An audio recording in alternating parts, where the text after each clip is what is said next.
आदमी पार्टी नारायणगढ़ से श्री गुरपाल जी हैं। गुरपाल जी से दिल्ली में हुए छात्रों के साथ दुर्व्यवहार के कारण इसके बारे में क्या आप कहना चाहेंगे गुरपाल जी? क्योंकि दिल्ली में बच्चों के साथ बहुत ज़्यादा बर्बरता हुई है और इसको किस दृष्टि से देखेंगे आप? क्या उनके बारे में क्या सोचते नमस्कार जी, जी? मैं गुरपाल सिंह। सबसे पहले तो मैं आपका धन्यवाद करता हूँ कि आपने मुझे इस काबिल समझा कि आप यहाँ आके आपने आज ये मेरे से क्वेश्चन किए। जी, जी। दरअसल अगर भारतीय जनता पार्टी की सरकार की बात चर्चा करेंगे ना, जी, जो पहला पीरियड था 2014 से लेके 2019 तक का, उसमें आपको पता होगा सैनिक आंदोलन चला था। जी, और 2019 से 2024 तक का जो था आंदोलन और भी कहीं चले, जी, तो किसान आंदोलन चला। बीच में कोरोना भी आ गया, जी।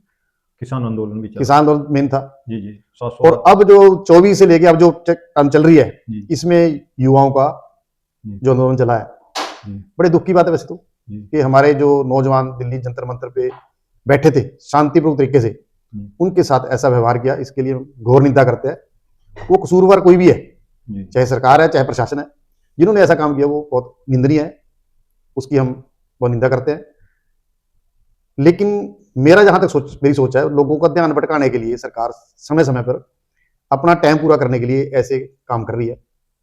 आपने पहले और भी देखा होगा, जी, छोटे छोटे आंदोलन बीच में चले हैं, जी, उनको तो मसला दिया जाता है, जी, लेकिन ये 3 आंदोलन बेकाबू हुए सरकार से। जी, जी, सैनिक आंदोलन भी, जी, और आपका किसान आंदोलन भी, और अब युवा आंदोलन भी।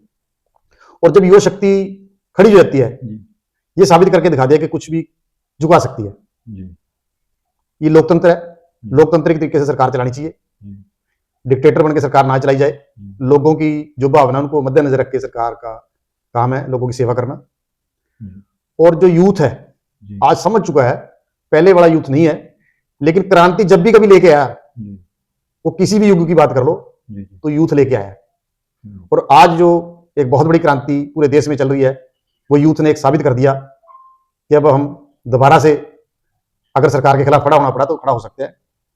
और खड़े होकर उन्होंने पूरे देश को जागरूक किया कि अगर युवाओं का कोई अधिकार छीनना चाहेगा तो अधिकार छीनने नहीं दिया जाएगा।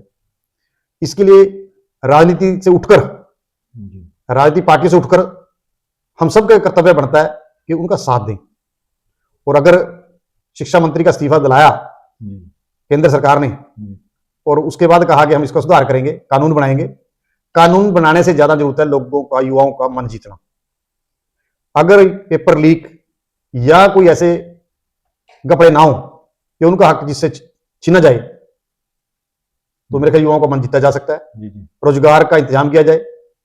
जब 2014 में एक भारतीय जनता पार्टी की मूवमेंट चल रही थी, जी, ये कहा जा रहा था हर रैली में, हर जलसे जुलूस में, कि साल में 2 करोड़ युवाओं को रोजगार देंगे, नौकरियां देंगे। जी, लेकिन आज युवा इस उस पे है कि वो 2 करोड़ की बात जो कही थी वो तो कही भी नहीं।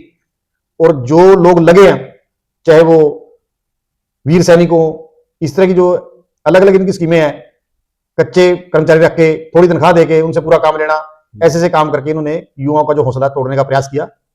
मैं मौजूदा सरकार से आपके माध्यम से यही कहूंगा कि युवाओं को हक ना मारा जाए, युवाओं को हक दिया जाए, ताकि हमारा देश तरक्की कर सके। हमारे देश की जो भविष्य है वो इन युवाओं के सिर पे है। मैं तो ये कह सकता हूँ 40-45% नहीं, 50% नहीं, 60% तक युवा जो देश के हैं वो देश का एक स्तंभ है बहुत बड़ा। और देश में कोई भी क्रांति भी ला सकते हैं और देश को तरक्की पे कहीं भी पहुंचा सकते हैं, बशर्ते इनका जो हौसला है वो बरकरार रखा जाए और इनका हक ना मारा जाए। धन्यवाद।